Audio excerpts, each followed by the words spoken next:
ভূখণ্ডসমূহের অন্যতম হলো সিরিয়া। একজন মুসলমানের কাছে মক্কা এবং মদিনার পরে তৃতীয় সবচেয়ে গুরুত্বপূর্ণ এবং পবিত্রতম ভূখণ্ড হলো সিরিয়া। কারণ রাসূল করিম সাল্লাল্লাহু আলাইহি ওয়াসাল্লামের বহু তাৎপর্যপূর্ণ ভবিষ্যৎবাণী রয়েছে সিরিয়াকে কেন্দ্র করে। আজকের সিরিয়ার প্রাচীন এবং ঐতিহাসিক নাম ছিল শাম। এই শামকে কেন্দ্র করে যতগুলো বর্ণনা হাদিসের কিতাবসমূহে পাওয়া যায়, সেই শামের সীমানা অবশ্য আজকের সিরিয়া থেকে বেশ খানিকটা বিস্তৃত এবং বড় ছিল। সিরিয়া, জর্ডান, ফিলিস্তিন এবং লেবানন এই দেশগুলো মিলে ছিল তখনকার শাম। অবশ্য তখনকার শামের সবচেয়ে প্রধান এবং বড় অংশ যেহেতু আজকের সিরিয়ায়, সেই জন্য সিরিয়াকেই সাধারণত শাম বলা হয়। শাম বা সিরিয়ার প্রধান এবং অন্যতম বৈশিষ্ট্য হলো যুগে যুগে আল্লাহ সুবহানাহু ওয়া তাআলার পক্ষ থেকে বিভিন্ন নবী রাসূল যে সারা পৃথিবীতে এসেছেন, তাদের সবচেয়ে বড় অংশ এবং সবচেয়ে বেশি সংখ্যক নবী রাসূল এসেছেন এই শাম বা সিরিয়া। শাম বা সিরিয়া এটাই কিয়ামতের ময়দান হবে। কিয়ামতের দিন লোকেরা এখানেই সমবেত হতে থাকবে। এর বাইরেও শাম বা সিরিয়া প্রসঙ্গে রাসূল করিম সাল্লাল্লাহু আলাইহি ওয়াসাল্লামের আরো অনেক গুরুত্বপূর্ণ মন্তব্য এবং বক্তব্য রয়েছে। সামান্য কয়েকটি বক্তব্য আজ আপনাদের সম্মুখে আমরা পেশ করতে চাই। তার মধ্যে এক নম্বর হলো সহিহ বুখারীতে বর্ণিত হয়েছে, নবী আলাইহিস সালাতু ওয়াস সালাম বলেছেন, লা তাযালু তায়ফাতুম মিন উম্মতি মানসুরিন লা ইয়াদুররুহুম মান খাযালাহুম হাত্তা তাকুমাস সাআ। অর্থাৎ আমার উম্মতের মধ্যে একটা বিশেষ শ্রেণী, বিশেষ কিছু লোক থাকবে, একটা দল থাকবে যারা সত্যের পক্ষে লড়াই করতে থাকবে, আল্লাহর সাহায্য তাদের সঙ্গে থাকবে এবং তারা এই সত্যের পক্ষের লড়াইকে অব্যাহত রাখবে কিয়ামত কায়েম হওয়া পর্যন্ত। তাদেরকে যারা পর্যদস্ত করতে চায়, অপমান করতে চায়, ক্ষতি করতে চায়, তাদের কেউই তাদের কোনো ক্ষতি করতে পারবে না। এই হাদিসে নবী আলাইহিস সালাম যে দলটির কথা বলেছেন, যারা সাহায্য প্রাপ্ত হবেন আল্লাহর পক্ষ থেকে এবং যারা অটল অবিচল থাকবেন সত্যের উপরে কিয়ামত পর্যন্ত, যাদেরকে কেউ অপদস্থ করতে পারবে না, সেই দলটি কারা এবং তাদের অবস্থান কোথায় হবে, এই প্রসঙ্গে সহিহ বুখারীতে নবী আলাইহিস সালামের একাধিক সাহাবায়ে কেরামের মন্তব্য রয়েছে, যারা বলেছেন যে এখানে যে দলটির কথা বলা হয়েছে তারা হলেন সিরিয়ায় অবস্থানকারী হবেন এবং এটা হবে কিয়ামতের ঠিক আগ মুহূর্তে। তাবরানীর এক বর্ণনা নবী আলাইহিস সালাম নিজেও বলেছেন আল্লাহ সাহায্যপ্রাপ্ত সেই দলটি থাকবে সিরিয়ায় বা শামে। সিরিয়া প্রসঙ্গে দ্বিতীয় হাদিসটি বর্ণিত হয়েছে সহিহ বুখারীতে। বিখ্যাত সাহাবী আব্দুল্লাহ ইবনে ওমর রাদিয়াল্লাহু তাআলা আনহু বলেছেন, রাসূল করিম সাল্লাল্লাহু আলাইহি ওয়াসাল্লাম ইরশাদ করেছেন, আল্লাহুম্মা বারিক লানা ফি শামিনা ওয়া ফি ইয়ামানিনা, অর্থাৎ আল্লাহ আমাদের সিরিয়ায়, আমাদের ইয়ামানে আপনি বরকত দান করুন। এই কথা বলার পরে উপস্থিত লোকেরা বলল, ইয়া রাসূলুল্লাহ ওয়া ফি নাজদিনা, আমাদের নজদেও আল্লাহ বরকত দান করুন, সেই দোয়া করুন আপনি। নবী আলাইহিস সালাম তাদের কথায় কর্ণপাত না করে আবারও বললেন, আল্লাহুম্মা বারিক লানা ফি শামিনা ওয়া ফি ইয়ামানিনা। লোকেরা আবারও বললেন, ওয়া ফি নাজদিনা, আমাদের নজদেও। নবী আলাইহিস সালাম তখনও একই কথার পুনরাবৃত্তি করলেন এবং পরিশেষে বললেন, নাজদ সেই জায়গায় তো ফিতনা ফাসাদ হবে, সেখানে তো হত্যা, মারামারি, খুনাখুনি হবে, সেখানে তো ভূমিকম্প দেখা দিবে এবং সেখান থেকে তো শয়তানের শিং উত্থিত হবে, সেখান থেকে তো শয়তানের শিংয়ের আবির্ভাব ঘটবে, বের হবে। এখানে নাজদ বলতে কোন এলাকাকে বোঝানো হয়েছে, এই প্রসঙ্গে মুহাদ্দিসিন ইকরামের বেশিরভাগের মন্তব্য হলো নাজদ বলতে ইরাককে বোঝানো হয়েছে।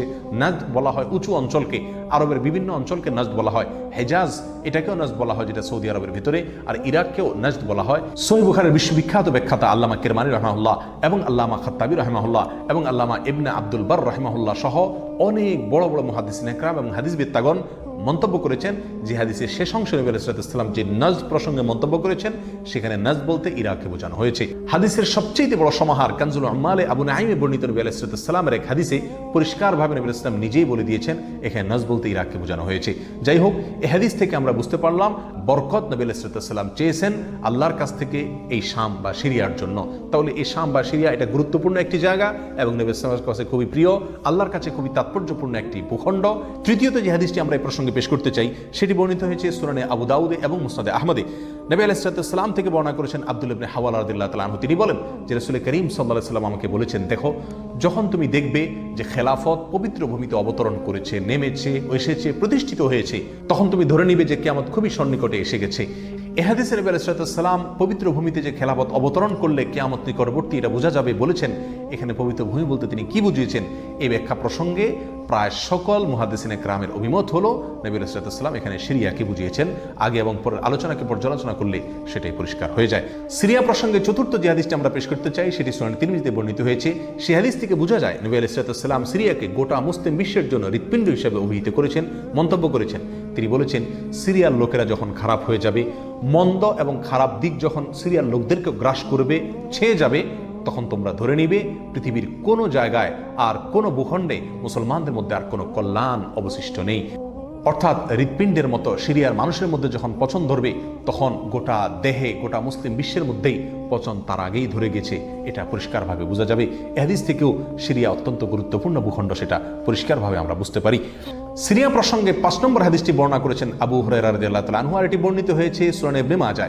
নবী আলাইহিস সালাম বলেছেন, একটা সময় আসবে যখন গোটা বিশ্বে বড় বড় যুদ্ধ বিগ্রহ সংগঠিত হবে, বিশ্বজুড়ে যখন বড় বড় যুদ্ধ দেখা দিবে, তখন মাওয়ালিদের অর্থাৎ নওমুসলিমদের একটি দল আল্লাহর পক্ষে, সত্যের পক্ষে, আল্লাহর দ্বীনের জন্য লড়াই করতে থাকবে এবং তখনকার আধুনিক যত অস্ত্রশস্ত্র এগুলিতে তারা সজ্জিত থাকবেন এবং সত্যের পক্ষে লড়াই করতে থাকবেন। তাহলে চরম সংকটময় পরিস্থিতিতে আল্লাহ সুবহানাহু ওয়া তাআলার একটা বিশেষ সাহায্য এবং অনুগ্রহ আমরা দেখতে পাচ্ছি, আর সেটা অবতীর্ণ হবে, সেটা নাজিল হবে এই সিরিয়ার দামেস্ক নামক শহরে। নাম্বার 6, সিরিয়া প্রসঙ্গে নবী আলাইহিস সালামের আরেকটি তাৎপর্যপূর্ণ ভবিষ্যদ্বাণী রয়েছে, যেটি বর্ণিত হয়েছে সহিহ মুসলিমে। বর্ণনা করেছেন সাহাবী নওয়াস ইবনে সুমাআন রাদিয়াল্লাহু তাআলা আনহু। তিনি বলেছেন, নবী আলাইহিস সালাম একবার দাজ্জাল প্রসঙ্গে দীর্ঘ এবং বিশদ আলোচনা করলেন। একটা পর্যায়ে এসে তিনি বললেন, কিয়ামতের পূর্বে আল্লাহর নবী ঈসা আলাইহিস সালাম যে আসমান থেকে অবতরণ করবেন পৃথিবীতে, তিনি অবতরণ করবেন মূলত সিরিয়ার দামেস্ক নামক শহরের, বর্তমান যে রাজধানী সেই দামেস্ক শহরের পূর্ব অঞ্চলের একটি উঁচু এবং সাদা মিনারায় তিনি অবতরণ করে দুনিয়াতে আসবেন। এসে সারা পৃথিবী জুড়ে তাণ্ডব চালানো দাজ্জালের বিরুদ্ধে তিনি লড়াই করবেন এবং সিরিয়ার এই লুদ নামক জায়গায় তিনি দাজ্জালকে হত্যা করবেন। একজন মুসলমানের কাছে যে সিরিয়ার ভূখণ্ডটি অত্যন্ত তাৎপর্যপূর্ণ তা পরিষ্কারভাবে হাদিসের মাধ্যমে ফুটে ওঠে। নাম্বার 7, তিরমিজি বর্ণিত এক হাদিসে আসছে নবী আলাইহিস সালাম ইরশাদ করেছেন, কিয়ামতের পূর্বে ইয়েমেনের হাজরামাউত নামক শহরে সেখানে আগ্নোৎপাত দেখা দিবে, আগ্নেয়গিরি দেখা দিবে এবং সে আগুন মানুষকে ধাওয়া করতে থাকবে। সেই পরিস্থিতি আসলে কিয়ামতের ঠিক পূর্ব মুহূর্তে আমরা কি করব, এই প্রসঙ্গে সাহাবায়ে কেরাম নবী আলাইহিস সালামের কাছে দিক নির্দেশনা চাইলে তিনি বললেন, আলাইকুম বিশাম, তোমরা শাম বা সিরিয়ায় গিয়ে আশ্রয় নিবে। অন্য এক হাদিসে আসছে নবী আলাইহিস সালাম বলেছেন, একটা সময় আসবে যখন 3টা জায়গায় একসঙ্গে যুদ্ধ চলবে, সিরিয়ায় এবং ইয়েমেনে এবং ইরাকে। একজন সাহাবী প্রশ্ন করলেন, ইয়া রাসূলুল্লাহ, আমাকে ওই সময় আপনি কোন পক্ষের হয়ে লড়াই করার জন্য নির্দেশ করবেন? নবী আলাইহিস সালাম বলেছেন, তুমি শামের হয়ে অর্থাৎ সিরিয়ার হয়ে তুমি লড়াই করবে, আর যদি সিরিয়া হয়ে লড়াই করার সামর্থ্য তোমার না থাকে তাহলে ইয়েমেনের পক্ষ তুমি অবলম্বন করবে। এই হাদিসে একেবারে পরিষ্কারভাবে সিরিয়ার গুরুত্ব এবং তাৎপর্য আমাদের কাছে ফুটিয়ে তুলছে। নাম্বার 8, মুসনাদে আহমদ সহ বহু হাদিসের কিতাবে বর্ণিত হয়েছে, কিয়ামতের পূর্বে যে আগ্নেয়গিরি দেখা যাবে, যে আগ্নোৎপাত দেখা দিবে, সে আগুন মানুষকে ধাওয়া করতে থাকবে এবং সারা পৃথিবীর মানুষকে ধাওয়া করতে করতে করতে একটা জায়গায় একত্রিত করবে, আর সেটি হলো সিরিয়া। নবী আলাইহিস সালামের ভাষায় আরদুল মাহশারি ওয়াল মানশার, অর্থাৎ সিরিয়াই হবে কিয়ামতের ময়দান। কিয়ামতের সময় সারা পৃথিবী থেকে মানুষ সমবেত হয়ে এই সিরিয়াতেই একত্রিত হতে থাকবে। নাম্বার 9, নবী আলাইহিস সালাম আরেক হাদিসে বলেছেন, মালায়েকাতুল্লাহি বাসিতু আজনিহাতাহুম আলা শাম, আল্লাহর ফেরেশতাগণ সিরিয়ার উপরে তাদের ডানাকে ছেয়ে আছেন অথবা ছেয়ে থাকবেন। এই হাদিস থেকেও শাম বা সিরিয়ার গুরুত্ব করে পরিষ্কারভাবে ফুটে ওঠে। নাম্বার 10, এক হাদিসে আসছে নবী আলাইহিস সালাম তার এক স্বপ্নের বিবরণ দিতে গিয়ে বলছেন যে, আমি একবার শুয়েছিলাম, দেখলাম আমার মাথার নিচ থেকে আল্লাহর কিতাবকে ছিনিয়ে নিয়ে যাওয়া হলো এবং সেটাকে যখন নিয়ে যাওয়া হচ্ছে আমি তাকিয়ে থাকলাম কোথায় নিয়ে যাওয়া হচ্ছে। দেখলাম যে একটা আলোক রশ্মি চলে যাচ্ছে এবং যেতে যেতে সিরিয়ার ভূমি পর্যন্ত সেটা চলে গেল এবং সেখানে গিয়ে অবতরণ করলো। এরপর নবী আলাইহিস সালাম বললেন, আলা ইন্নাল ঈমানা ইযা ওয়াকাআতিল ফিতানু বিশাম, অর্থাৎ যখন সারা পৃথিবীতে ফিতনা ফাসাদ ছেয়ে যাবে তখন ঈমানের ঠিকানা হবে সিরিয়ায়, আর ঈমানদারদের আশ্রয়স্থল হবে, শেষ ভরসা হবে সিরিয়া।